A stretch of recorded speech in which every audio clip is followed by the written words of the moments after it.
অবশেষে আমার মনের আশা পূর্ণ হয়েছে। এই ঘাওড়ার পো ধরা খেয়ে জান্নাত তো আর স্বামী। এই ঘাওড়ার পো এতটা জঘন্য কাজ করত।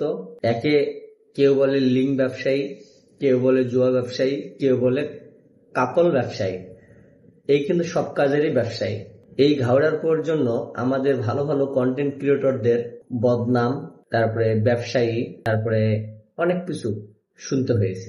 এতদিন পর এসে এই ঘাওড়ার পো জান্নাত তহার ভাতা ধরা খাইছে, কট খাইছে। আমি অনেক আনন্দিত। প্রশাসনকে আমি অনেক ধন্যবাদ জানাই যে এতদিন পরে তাকে জুয়ার প্রমোট করা বিষয়ে তাকে ধরা হয়েছে।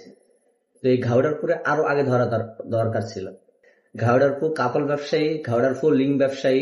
আর আপনারা অনেক আগে দেখেছেন এই ঘাওড়ারপুর 3 মিনিট 13 সেকেন্ডের একটা ভিডিও ভাইরাল হয়েছে। এটা সবারই কম বেশি জানা। তো এই ঘাওড়ারপুর আরো অনেক আগে ধরা খাওয়ার দরকার ছিল। এই ঘাওড়ারপুর জন্য ভালো ভালো কন্টেন্ট ক্রিয়েটররা প্রতিনিয়ত মানুষের কাছে অপমানিত, অপদস্থ হতো। তো আশা করি এই ঘাওড়ারপুর যেন শাস্তি ভালো হয়, আর এই ঘাওড়ার ফু যেন অতি দ্রুত ছাড়া না পায়।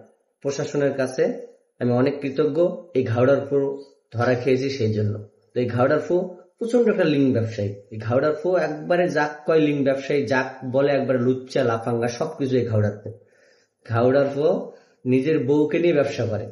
ঘাওড়া এবার সামাল দে, কত তো টাকা হয়েছে তোর এই লিঙ্ক ভাইরাল করা টাকা। এই লিঙ্ক ভাইরাল করা টাকাটা এখন ফুরা ঘাওড়ার উপর।